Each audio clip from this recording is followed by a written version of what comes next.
Buenos días, buenas tardes, buenas noches. ¿Qué tal, gente? ¿Cómo vamos? Estamos en otro episodio de Sin Filtro, una semana más.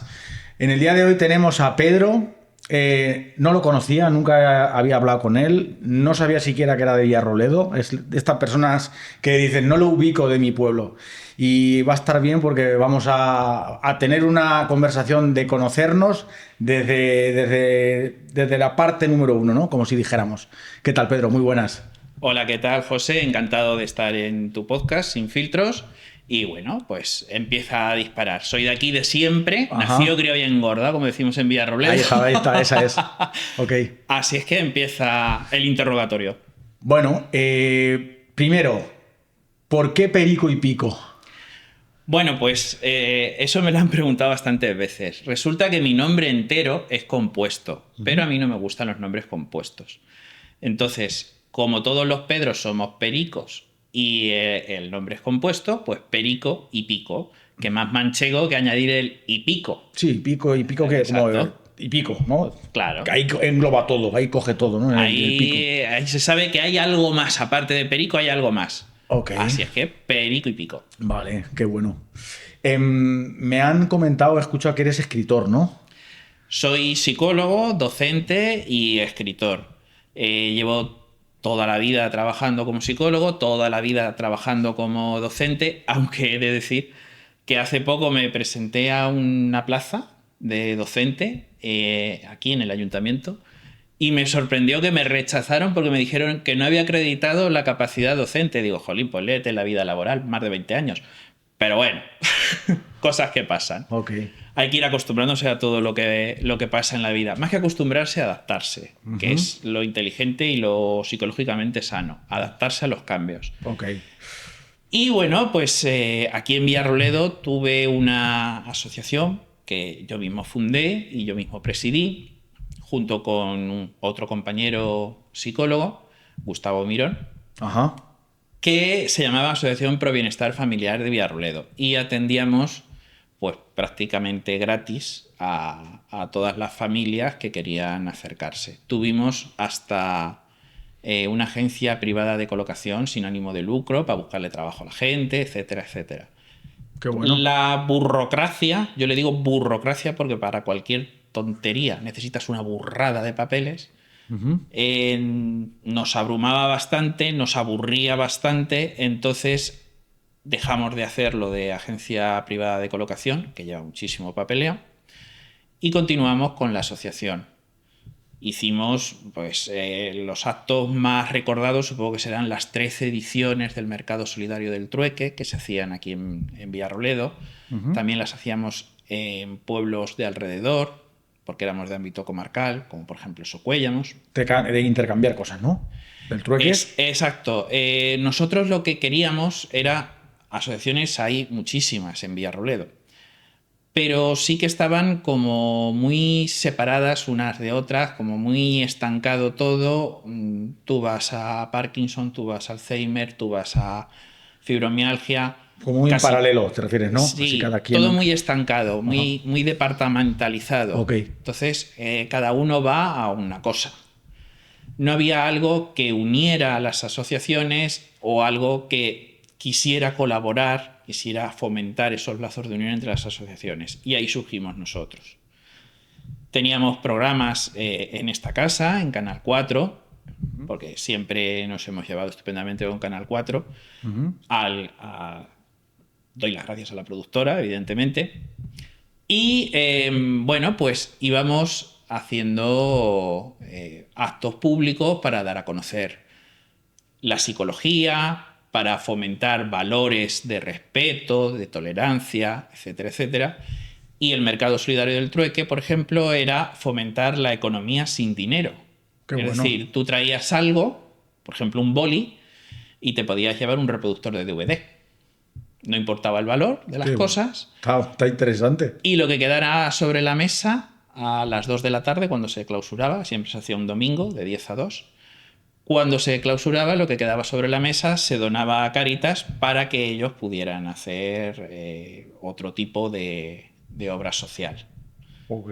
¿vale? O bien vendiendo si eran objetos, o bien arreglando ropa y prestando la ropa a personas que lo necesitaran. Aquello de buscar trabajo a la gente, ¿eso cómo, o sea, cómo funcionaba? Pues Ya no eso, es burocrático, que bueno, eso es ya es como hemos comentado, sino que empresa trabajador. ¿Eso qué? exacto. Bueno, pues se recogía currículum de las personas que querían trabajar.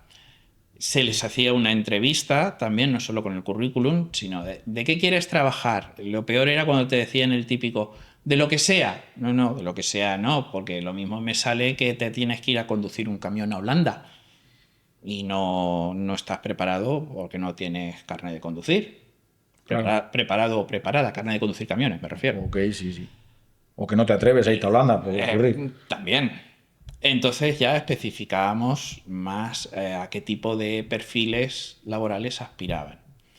Y luego ir hablando empresa por empresa de Villarrobledo y decirle, mira, a ti no te va a costar un duro, te vamos a hacer el proceso de selección, que un proceso de selección profesional en realidad es carísimo, te lo vamos a hacer gratuitamente porque somos psicólogos. Yo además tengo, yo tengo todas las especialidades que ofertaba la universidad cuando yo estaba estudiando. O sea, soy psicólogo clínico, educacional e industrial.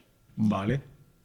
Te vamos a hacer bien el proceso de selección y vas a tener una base de datos por si es el trabajador X dentro de un año, por ejemplo, se quiere ir, pues tienes otro trabajador dispuesto en la bolsa, otra, etcétera, etcétera. Entonces era un trabajo bastante arduo porque tenías que hablar, por un lado, con los trabajadores en paro y, por otro lado, con las empresas. Ok. Y a partir de ahí, pues tipo agencia matrimonial. Se trataba A de ver, perfiles, cómo se casan. trataba de perfiles de personas que también estaban como siguiendo alguna terapia o algo. ¿También estaba relacionado con esto? ¿O no? ¿O eran gente de toda? Había de todo, no, o sea, en eso no había problema. Ujú. Había gente que sí que estaba siguiendo algún tipo de terapia, había gente que no estaba siguiendo ningún tipo de terapia, o al menos no con nosotros, Ok. pero que estaban buscando trabajo y había de todo tipo y condición, o sea, todo grupo de edad, de todo género, de toda nacionalidad, porque en Villarrobledo también es muy importante la presencia de personas no nacidas en Villarrobledo y que no hablan castellano. Ujú. Esas tenían un poquito más de problema porque, claro, el idioma es una barrera. Sí, Es claro. igual que si nosotros nos vamos a vendimiar a Francia y no sabemos hablar francés. Ahí Pues estamos. Cualquier, sí, sí, es así. es un problema. Pero bueno, nosotros tratábamos de ayudar en todo lo que podíamos, no solo en la inserción laboral, sino también a aclimatarse, porque había mucha gente recién llegada, a aclimatarse a una ciudad como Villarrobledo, que tiene un carácter ¿Esto propio. de qué año, o sea, de cuándo a cuándo este proyecto estuvo en marcha? Pues desde 2012 hasta 2024. Estuvimos Bastante tiempo. hace nada. 12 años. Sí, el 31 de diciembre de 2020, bueno, miento, el 26 de diciembre de 2023 fue el último acto público de la asociación Ujú. y ya cerramos al público esas navidades. O sea, el 1 de enero de 2024 fue el último día que trabajamos.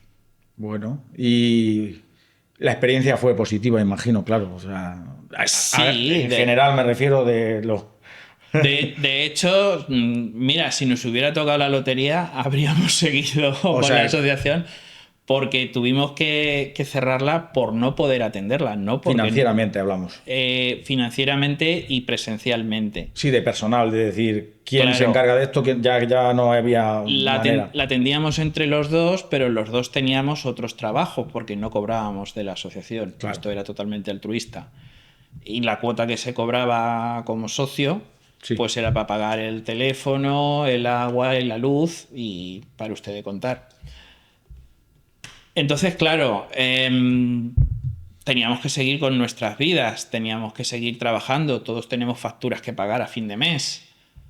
Entre que no podíamos atenderla porque teníamos que seguir trabajando Y luego algunos problemillas de salud que yo he tenido últimamente y que me salió trabajo fuera de Villarrobledo. He estado 2 años en el centro base de atención a personas con discapacidad, en el equipo técnico de evaluaciones, certificando discapacidades psicológicas. Albacete. En Albacete capital.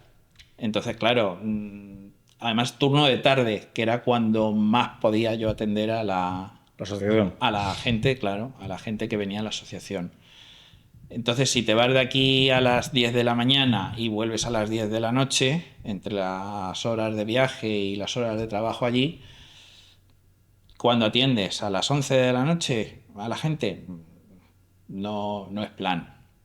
Entonces hubo que cerrar la asociación por eso. Ok. Vale. Pero vamos, de haber podido seguir, habríamos podido... Las empresas, dices que no les costaba el trabajador y te refieres que no les costaba a nivel de seguridad social y todo ese... No. Que no El les proceso de costaba selección. el proceso de selección. Ah. Un proceso de selección no es llegar a hacer una entrevista de trabajo como suele ocurrir en las empresas familiares o gestionadas por un núcleo familiar pequeño, que aquí hay muchísimas. No es llegar y preguntar, bueno, exponer las condiciones y decir si las aceptas y me caes bien, entras a trabajar aquí con nosotros y si no, no. No. Hay que elaborar un perfil, no solo de la persona trabajadora, sino también un perfil del puesto que va a desempeñar. Y luego comprobar quién se ajusta mejor a ese perfil. Para poder elaborar el perfil del puesto, hay que hacer una entrevista intensiva a la persona que ofrece el puesto, porque las empresas son personas jurídicas, pero las personas jurídicas no hablan de tú a tú, como estamos tú y yo aquí ahora. Ok. Entonces necesitábamos una persona o varias personas que nos explicaran, pues mira, cuáles van a ser sus tareas, sus funciones, qué se espera de los trabajadores en esta empresa, etcétera, etcétera. Elaborábamos el perfil del puesto, hacíamos una primera criba con los currículum y luego 2 entrevistas. Una primera entrevista para ofrecer el puesto, explicando las condiciones. Si a la persona le interesaba, después se hacía una segunda entrevista para casar los 2 perfiles, ¿vale? Esto es como las agencias matrimoniales. Ok, sí. Hay que casar los perfiles Sí. y comprobar el porcentaje de compatibilidad entre ambos. Y después de las 2 entrevistas se pasaban ciertas pruebas psicológicas y psicotécnicas. Entonces, todo eso conlleva un gasto que habitualmente son unos 6.000 euros fijos que la empresa se ahorraba por ese proceso, más un porcentaje del sueldo anual bruto, que suele ser un 3% del sueldo anual bruto del trabajador o trabajadora que se vaya a seleccionar. Entonces tú imagínate, yo por ejemplo he hecho selecciones para centros comerciales como el Corte Inglés en Talavera de la Reina. Vale, entonces estaba de prácticas, yo no veía un duro, pero mi jefa sí. Ok, sí. Pues te puedo decir que a lo mejor eran 6 millones de euros el proceso de selección para 10 trabajadores. 10, 20 trabajadores, que es con lo que suele empezar el Corte Inglés. Un Corte Inglés pequeño, ¿eh? El de Talavera de la Reina es pequeño. Un Corte Inglés pequeño. Si luego hay que aumentar personal, no se tira directamente de la base de datos, de la lista que han quedado por detrás, sino que esos se incorporan a un nuevo proceso de selección de personal. Porque puede ser, y de hecho sucede mucho, que tú llames al número, si has seleccionado 10 personas, llamas al número 11 de la lista y ya encontró trabajo. Entonces eso lo tienes que eliminar. Es un proceso bastante costoso y bastante trabajoso. Pregunta, ¿cómo veías el patio en los procesos? Tanto a nivel de empleados, personas que querían trabajar, como a nivel de personas que querían contratar a empleados, a trabajadores. A ver, esto siempre pasa igual. No es lo mismo estar en una orilla que en la otra del río. Me explico. El empresario siempre busca que el trabajador le salga prácticamente gratis y sea muy trabajador, le genere muchísimo beneficio. Y el trabajador busca que tenga buen sueldo, buenas condiciones, buen horario laboral, echar las mínimas horas extra posible porque también quiere vivir, cosa normal. Y la mínima responsabilidad. Y la mínima responsabilidad. Porque si es un cargo de responsabilidad, esperas que esté el sueldo acorde. Claro. Entonces ahí es donde entran en conflicto siempre empresario y trabajador. Yo siempre digo que hay que estar en los dos bandos alguna vez en la vida. Yo también opino exactamente igual. Yo he sido autónomo, entonces siendo autónomo sabes las preocupaciones que tiene un empresario y las cargas y responsabilidades que tiene un trabajador. Tienes las dos cosas a la vez. Y ahí ya compruebas y puedes llegar a comprender mejor a las dos partes. Eso es. Yo también opino exactamente. De hecho, lo vi en una publicación una vez que decía que teníamos que ser empresarios o autónomos alguna vez en la vida y empleados. Bueno, creo que todo el mundo empieza siendo empleado, ¿no? En cualquier camino de profesional. Sí, claro. Pienso, ¿no? O te apellidas Borbón, no tienes que trabajar. Claro, hay que empezar, hay que darle. Vale. Aparte de lo que comentas, imagino que en base a eso te saldría lo de expresar esto en papel, ¿no? Todas estas vivencias y todas estas cosas. ¿Cómo fue? A escribir en realidad yo empecé de muy jovencillo, con 13, 14 años más o menos. Gané 2 veces seguidas el concurso literario que había entonces en la biblioteca municipal, que yo no sé por qué dejaron de hacerlo, pero bueno, dejaron de hacerlo. Y estuve, que me invitó Vigilio Espinar. Vigilio Espinar, ¿no? Vigilio Espinar. El que está ahí en la plaza. Exacto, Qué bueno. El historiador, que ya no vive el hombre, pero me invitó a mí y a un grupo de conocidos míos, o sea, a los críos, como él decía, que teníamos interés en la cultura en ese momento. Y yo recuerdo que en abril del 95 estuvimos en el claustro del ayuntamiento, se invitaron a autores de Tomelloso, que es, junto con Villarrobledo, el pueblo manchego donde más autores locales o autóctonos hay. ¿Ah, sí? Y sí, junto con Villarrobledo es Tomelloso el pueblo que más escritores ha dado. Qué bueno. Atención a esto, gente. Y bueno, ahora tenemos en Villarrobledo una agrupación de reciente creación, una agrupación de escritores locales, Avide, que bueno, pues... El otro día tuvimos aquí a Roldán, a RS Fausto, no sé si... Fausto, sí, también. Sí, lo comentamos. Exacto. Bueno, Fausto también forma parte de la agrupación. Y bueno, pues vamos... deslizando el camino hacia lo literario poco a poco. Yo estudié después de esto, claro, con 14 años más o menos. Soy de la generación antigua, de los que hicieron el bachillerato y el COU. Después estudié en la UNED, de aquí de Villarrobledo, porque para costearme los estudios necesitaba trabajar. Entonces la Universidad Nacional de Educación a Distancia era el sitio ideal. Me permitía trabajar y estudiar a la vez. A partir de ahí fue cuando empecé a dormir cada vez menos, que esto poca gente lo sabe, pero el sueño no se recupera. Si tú duermes menos, vas a acabar durmiendo menos y el cuerpo te pide dormir menos, cada vez. Bueno, pues me acostaba a las 2, 2:30 de la madrugada estudiando y me levantaba a las 7 para irme a trabajar. Con lo cual, 4 horas y media, 5 como mucho para dormir. A partir de ahí...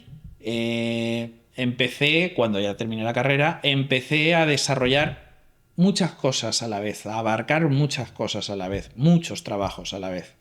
Seguía durmiendo poco y bueno, pues como no me duermo, en algo tengo que invertir el tiempo. Pues 2 cosillas, aprender idiomas y escribir. Y rindiendo, o sea, durmiendo poco y rindiendo, ¿no? Y rindiendo bastante. Ahí vamos, qué bueno. Claro. Esa es la curva de la eficiencia. Pues íbamos en lo más alto, a punta de gas. en la cresta de la ola. Okay. Y nada, durante mi experiencia en la asociación, bueno, Antes de la asociación publiqué el primer libro, que iba sobre habilidades sociales, que se utilizó en uno de los cursos que yo impartía, en un certificado de profesionalidad del Instituto Nacional de las Cualificaciones, asimilable a formación profesional. Se impartía un módulo de habilidades sociales y se utilizaba como libro de texto el que yo acababa de publicar en 2008, que fue la primera publicación oficial, 2008. Entonces escribía libros de autoayuda, le siguieron uno de dejar de fumar, para dejar de fumar, que era el método que yo aplicaba en la asociación, otro de interpretación de sueños, etcétera, etcétera, etcétera. O sea, hay muchísimos libros de autoayuda y me presenté a un concurso de guiones, que me acuerdo que el concurso se llamaba Cuida de mí, que era escribir el guión de un cortometraje para llegar a grabar el cortometraje. Bueno, pues había primero, segundo y tercer premio y me quedé el cuarto. Digo, mira, qué mala leche. Rozando el larguero, bueno. Rozando. Pero bueno. Y era, el guión se titulaba Ya no soy una estadística y iba sobre malos tratos. ¿Vale? Malos tratos y otras lacras sociales. Eso estaba a medio camino entre la autoayuda y la ficción. Luego empecé a escribir otro tipo de libros que también iban entre la autoayuda y la ficción, y finalmente me decanté por la ficción psicosocial. Entonces he escrito guiones, bueno, está aquí delante 6 claquetas de Perico y Pico, que es el compendio de los 6 primeros guiones, una trilogía que es Darby, de la que estoy negociando ahora los derechos audiovisuales para crear una serie de televisión. Y esa trilogía, por ejemplo, va en apoyo del colectivo LGTBI. Y, bueno, pues aparte es una novela negra y de misterio en la que suceden muchas cosas. Evidentemente hay asesinatos, que es lo que le gusta a los lectores del género, y una investigación policial. Además está ambientada en un sitio un poquito claustrofóbico, como es una fortaleza nazi en mitad de una isla desierta en el Triángulo de las Bermudas, que además, lo más curioso, es que existe y está a la venta. O sea, hacemos una colecta y en cuanto juntemos 48 millones de euros ya tenemos dónde irnos de vacaciones. Perfecto, hacemos un Airbnb ahí. Por supuesto. Le llaman el Castillo Verde, o sea, que ya tenemos hasta el color de las paredes. Ficción psicosocial, este género nunca lo había escuchado. ¿Me puedes explicar de qué va? Sí, yo lo llamo ficción psicosocial porque es ficción y está basada en las cosas que se escuchan en la consulta de un psicólogo. O sea, hay frases tan duras que no se pueden ni reproducir en televisión ni en un podcast en internet, porque se nos echarían encima los haters, sí, y claro, los puritanos. Pero bueno,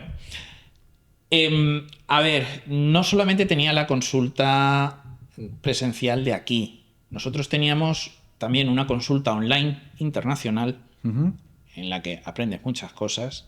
Me imagino. Bueno, no me imagino, pero debe de ser increíble. Y escuchas muchas cosas. Y también teníamos una línea de tarificación especial, que es una línea 807, que la gente se piensa, ¿una línea porno? No. Por no poner otra cosa, era una línea de atención psicológica.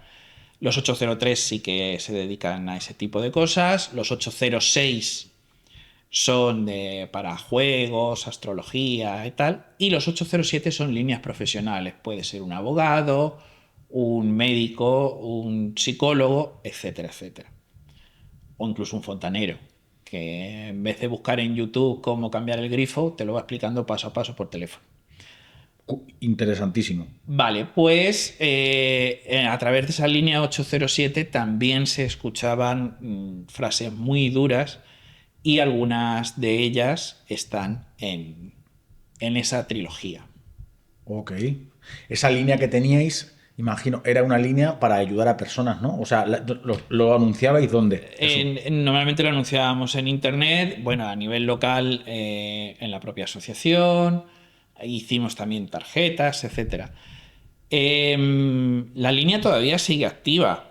Y os llamaban Toda- personas, me has Todavía comentado que sigue activa. has estudiado también idiomas y Sí. también quizás en inglés, Reino Unido, Sí, bueno, las consultas por idiomas normalmente la teníamos online con videollamada, Ajá, ¿vale? La línea 807 tiene una particularidad y es que solo funciona en territorio español, ajá, vale. incluyendo como territorio español por proximidad geográfica Andorra y Portugal. O sea, de los Pirineos para arriba No funciona, no vale. funciona. En Marruecos depende, si estás cerquita de Ceuta o Melilla también funciona, pero si no, no. Ok. Entonces en la línea 807, todavía me acuerdo del número, aunque estamos próximos a cerrarla, era 807 25 20 49, todavía me acuerdo. Ahí atendíamos cualquier tipo de consulta. Era como ir al psicólogo, pero por teléfono. Y tú pagabas la consulta en la línea de teléfono, en tu factura del teléfono normal y corriente. ¿Qué pasa? Que hay varios niveles de 807. Si el cuarto número, es decir, 807, tal. Si el cuarto número era 0 o 1, era el nivel más barato. Si era 2 o 3, era un nivel económico, Intermedio, pero quizás, o normal. Sí, bueno, costaba en 91 céntimos, iba incluido minuto. el minuto. Era incluso más barato que ir a un psicólogo presencial. Ujú. Te salía, no recuerdo si eran 7 8 euros, más barato que la consulta en un psicólogo presencial. Y 1,27 € desde móvil, no sé por qué, desde móvil siempre es más caro todo. Y si empieza por los números 4 o 5, ahí te cobran un disparate. Entonces la nuestra empezaba por 2, porque era el nivel intermedio, y era, ya te digo, 91 céntimos, IVA incluido, Ok. que lo que más se lleva es el IVA. Ujú. Ya sabemos, bueno, estamos en plena campaña de la renta, ya sabemos que Sí que era. el Estado ahora hace caja. Claro, sí, es una locura. Así es que... Qué bueno, qué bueno. Pues está súper interesante esto que me comentas. No tenía ni idea de esto de las líneas del 8, empezadas por 8. Exacto. Bueno, y luego además, ¿qué más has hecho aparte de esto? Actualmente, ¿qué proyectos llevas a cabo? Ah, pero que te parece poco. No, no, me parece muchísimo, muchísimo. Pero aparte, bueno, como dices, no sé, que no duermes, digo ¿en qué más estás metido así en el presente ahora? Bueno, pues estoy negociando los derechos audiovisuales con varias productoras internacionales, a ver con cuál me quedo, de la trilogía Darby, la trilogía que te he nombrado Sí, Darby. antes, que se desarrolla en la isla del mismo nombre, que es privada. Darby se llama la isla. La isla se llama Con Darby. V. No, con B. Darby. Darby. Como Derby, pero con A. Exacto. Darby, ok. Y está en el En el Triángulo de las Bermudas, qué Sí, bueno. está frente a las costas de Gran Exuma, en Bahamas, un poquito más allá de San Salvador, que fue donde puso el pie Colón por primera vez, cuando llegó a las Bahamas, en realidad. Qué bueno. Bueno, pues está allí y ahora estoy terminando de editar un libro, una novela, que se titula Asesinatos en Bahamas. Y es que hay una peculiaridad entre todos los libros de ficción psicosocial que yo escribo, y es que todos están relacionados entre sí de alguna manera, o bien por un personaje, o bien alguien hace referencia a un sitio o a una circunstancia que ha pasado en otra novela, ¿no? Hasta los relatos de terror. Tengo un libro, un compendio de relatos de terror que se llama La abuelita me enseñó a matar y otros relatos siniestros, que la abuelita, en vez de tejer, pues es admiradora de psicópatas asesinos condenados. Imagínate lo que puede aprender el nieto en un verano con ella. Y bueno, pues todos están relacionados entre sí. Que eso es algo que a mí me llamaba la atención, me gustaba. Digo, mira, que leyendo un libro encuentren referencias a otro. Sí, claro. Sí. Incluso a otros escritores amigos míos, Ujú. como Luis Bolívar Troya, que escribe novela histórica, basándose en la Guerra Civil, pero también es novela negra, no solo es novela histórica. Rocío Acuña Lorenzo, que me ayuda, me ha dado un montón de entrevistas para un podcast. Yo también tengo un podcast, en este caso literario, que se llama Detrás de las Palabras y está en las principales plataformas, iVoox, Spotify, Audible. Entonces, con mis amigos nos hacemos referencias mutuas en los libros. Por ejemplo, el asesino en un libro de Rocío lee Darby. Está leyendo Darby en un momento determinado. Un agente secreto en una saga de relatos eróticos que yo tengo, bueno, erothriller, porque se mezcla erótico e investigación policial, Ujú. está leyendo un libro de Rocío o de Luis. Entonces nos traemos ese juego entre todos que nos vamos nombrando y luego aparte nombro todos mis libros, los voy relacionando unos con otros entre sí. O está leyendo el libro para dejar de fumar, por ejemplo. Ok. Entonces, ¿Cuál es tu mejor hora del día pues, para escribir? ¿Que sientes pues mayor inspiración? la tengo fija. ¿Así? Antes no, antes era el rato que pillaba, un rato que me ponía a escribir, pero ahora la tengo fija. Es desde la medianoche hasta las 3 de la madrugada. Madre mía. Ahí el teléfono se queda en silencio y yo estoy tranquilamente escribiendo.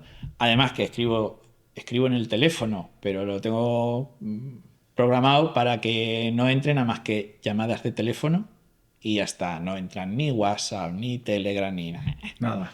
Facebook, cosas de esas, Notificaciones nada. fuera y solo Notificaciones llamadas. fuera, solo llamadas, por si hay algo importante.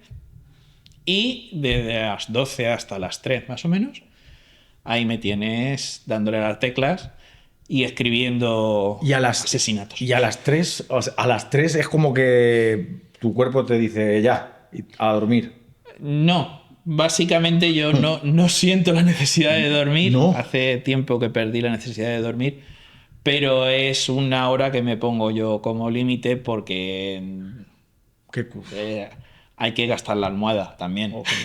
Ok, Entonces, vale. Y entonces ahora paras, a esa hora paro. te vas a Aparte, tampoco dormir, es tal, bueno estar mucho tiempo con la vista en una y pantalla. concilias bien el sueño. Imagino, o sea.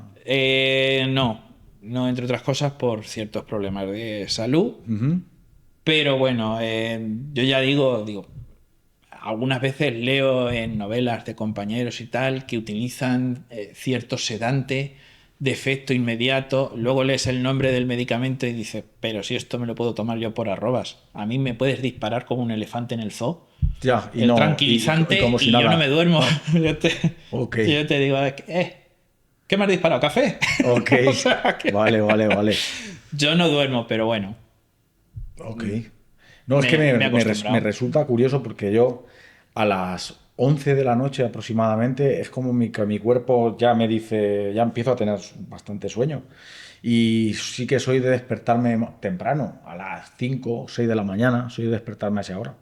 Y cuando conozco a alguna persona que es casi todo lo contrario, ¿no? Son personas que a las 12 de la noche, como tú, sienten actividad cerebral bastante para tener esa creatividad, porque hace falta, bueno, para escribir hace falta mucha creatividad.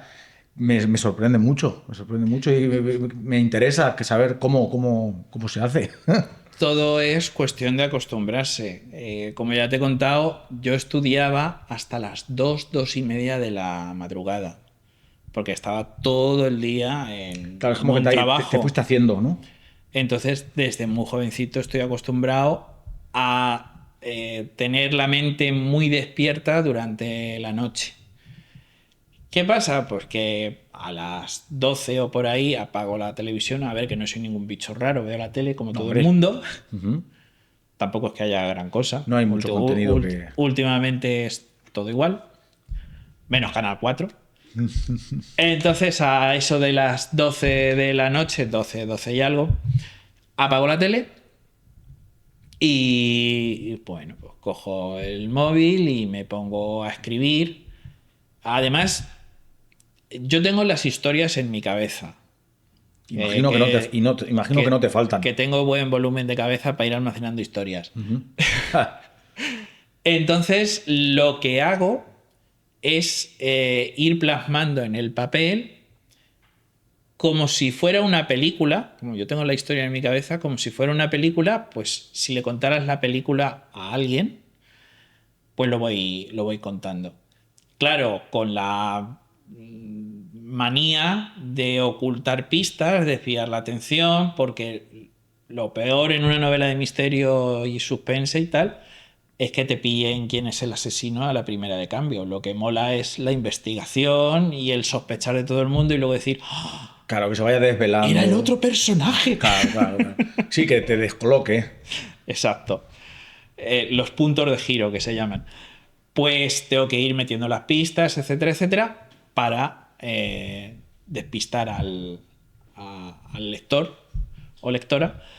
Y eso es lo que más me gusta. Y a esas horas, con la tranquilidad que hay, pues se me da bastante mejor. ¿Y cuál es tu objetivo o dónde te gustaría llegar con la literatura y por ejemplo, con la trilogía esta que estás ahora, o con algún sueño o objetivo que tengas tú en mente? Hombre, pues de momento, con que la gente lo lea y le guste, que eso ya sí lo ha alcanzado, ya es un punto de felicidad para cualquier autor. Esto de que nos masajeen el ego de esas maneras nos gusta a todo el mundo. Pero sí que lo de si sale una serie de televisión sobre esta trilogía o sobre cualquier otra, porque ya te digo, esta semana sale la publicación número 30. Soy muy prolífico porque como aprovecho todas las noches, o estoy leyendo o estoy escribiendo. Sí, que no fallas. O sea, yo publico mucho y muy a menudo. Entonces, si sale un proyecto audiovisual, sería otro punto. No te digo ganar el planeta o cosas de esas, porque a mí no me gustan las editoriales. Solo tengo un libro con editorial y estoy deseando que termine el contrato editorial para recuperar los derechos de autor y publicarlo por mis propios medios. Yo soy autor autopublicado. En este caso de esa editorial, que bueno, puedo decir, se llama Multiverso Editorial, era un libro a medio camino entre la autoayuda y los cuentos, ¿vale? Pues como Borges o como Paulo Coelho, etcétera, etcétera. Y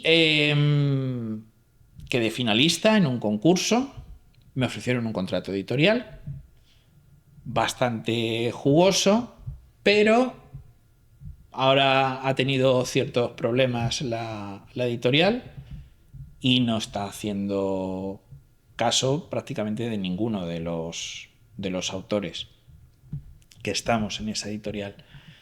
Y como el contrato cumple precisamente cuando acabe este año 2025, acaba el contrato editorial, pues estoy deseando que entremos en el 26. Okay. Para recuperar mis derechos de autor y poder publicarlo por mi cuenta. Quizás es el libro que más éxito crees que ha tenido a nivel de ventas o de... No, todo lo contrario. Tengo más éxito cuando lo muevo yo que cuando lo mueve una editorial. Por eso te digo que las editoriales no me gustan mucho. Y bueno, Premio Planeta habrá mucha gente que lo siga y tal, pero si no eres un personaje ya famoso y ligado al grupo Antena 3, porque recordemos que la editorial Planeta y el grupo Antena 3 son la misma empresa. Ajá. Y todos los sellos de Grupo Planeta son la misma empresa. Si no perteneces a la casa, como se suele decir, pues no tienes opciones. ¿Quién gana siempre? Pues mira, Sonsoles Onega, los Carmen Mola, que son guionistas y directores de escena de la casa. El premio Planeta se ha desprestigiado mucho. Es un premio muy jugoso, es 1.000.000 de euros. Uf. Pero sí, para gastarlo ya, para llegar a fin de mes ya nos llega. Sí, hombre. Claro. Pero Para la isla, para ponerle, para empezar a hacer moverlo de la isla está increíble. Para reforma tal vez, pero bueno, la isla eran 48 millones de euros. Para poner, Un por lo menos poquito para más empezar, cara. por lo menos para ir ahí, poner el pie. Para una piedra nos da. Pero se ha convertido en, pues eso, en un premio al empleado del mes. Es como un adelanto de nómina a sus empleados. A Sonsoles Onega. Yo me he leído el libro de Sonsoles Onega. Es un petardo. O sea, Con el que ganó el premio. con el que ganó el premio. Es un petardo. ¿Qué pasa? Que, claro, tienen un grupo de cadenas, Antena 3, La Sexta, etcétera, etcétera, para hacerse publicidad. Cuando tú tienes para hacerte publicidad, te das más a conocer. Si te das más a conocer, es más fácil que la gente compre tu producto, en este caso un libro. Claro, si yo tuviera a mi disposición 2 cadenas nacionales de televisión para anunciar mis libros, pues otro gallo nos cantaría. Esta es la idea de este podcast, dar visibilidad a la gente que tiene talento en determinada área al final. Pero sí, no estamos hablando de la Champions League con la tercera división regional local, claro. O sea, sí, claro. Esa es la diferencia. Pero bueno, los sueños está bien cumplirlos, está bien tenerlos, y cuando se vayan cumpliendo poco a poco, pues ir generando nuevos sueños y sobre todo ir ayudando a otras personas, a los autores y autoras más jóvenes, a que se animen a publicar, a que se animen a redactar esa historia que tienen en la cabeza o que han guardado en un cajón porque les da vergüenza y piensan que van a ser una gota de agua más en el mar. Pues no. Hay que lanzarse de cabeza a la piscina, hay que publicar, y todo el mundo tenemos nuestro público. Yo he conseguido cierta masa de público, no, por ejemplo, haciendo actos presenciales, aunque estaré en la Feria del Libro con María Luisa, con la librería Estudio, sino en Internet, manejando redes sociales. Tampoco hace falta estar en todas las redes sociales, sino en las principales donde sabes que se mueve la gente que te va a leer. Y bueno, pues ahí, en redes sociales, moverlo bastante, conseguir que se lo lea algún club de lectura, que te hacen reseñas. Las reseñas de la gente suelen ser la mejor publicidad y además son más auténticas. Tú puedes... Hay amigos míos que lo hacen, yo no, porque no me gusta. Tú puedes crear un perfil falso y hacer una reseña de tu propio libro poniéndolo por las nubes, pero no sé, como que se nota que... Claro. Sí, yo por ejemplo cuando voy de viaje y voy a restaurantes, a pueblos o a ciudades pequeñas, sabes que miras en Google las reseñas de los restaurantes y tú notas cuando son sus amiguetes a cuando si son 300 reseñas, pues esos no son sus amiguetes que hablan bien de un lugar. Claro. No es lo mismo que hablen bien de un lugar 7 personas que hablen 300 personas, cuando imagino que con los libros será lo mismo. Exacto. Y cualquier otra cosa, claro. Yo eso lo noté precisamente con La fortaleza del sol negro, que era la primera novela de la trilogía Darby. Luego las recogí las 3 en un solo volumen para que la gente no tuviera que comprarse 3 libros, sino que en uno solo, y además a precio asequible, pudiera tener la trilogía completa. Yo eso lo noté porque me llegaron a entrevistar de México, de una revista online, la revista Crónicas, en México. Y bueno, todavía tengo por ahí la revista en redes sociales, creo que está en TikTok. Es famosa, Crónicas. Mi mujer es mexicana, la he visto en internet, esta revista. Pues no me acuerdo del apellido, pero el chaval que me entrevistó se llamaba Roger. Y sí, bueno, pues eso me hizo mucha ilusión y empecé a tener lectores también en México. Ujú. Pues qué bueno, pues de verdad que súper interesante lo que nos cuentas.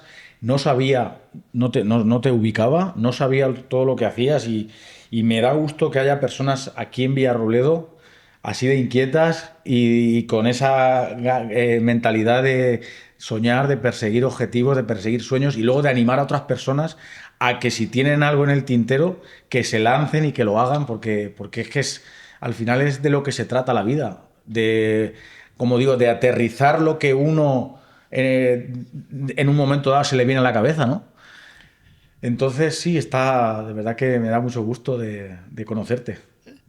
Para mí también ha sido un placer conocerte, estar en tu podcast y bueno, No sé si pues... quieres comentar algo más a la gente.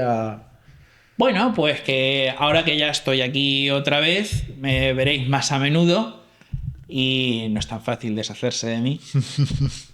Y nada, que leáis mucho, no solamente mis libros, sino cualquier libro que os guste, leáis el género que os apetezca, porque si no lees, te tendrás que creer lo que otros te digan. Así, Totalmente. leyendo, tendrás Esa es. tu propio pensamiento Ahí crítico. estamos. Muchas gracias. Muchas gracias de a verdad, ti Pedro. y nada, un placer Igualmente. y que sigas con muchísimos podcasts más. Gracias. Hasta pronto.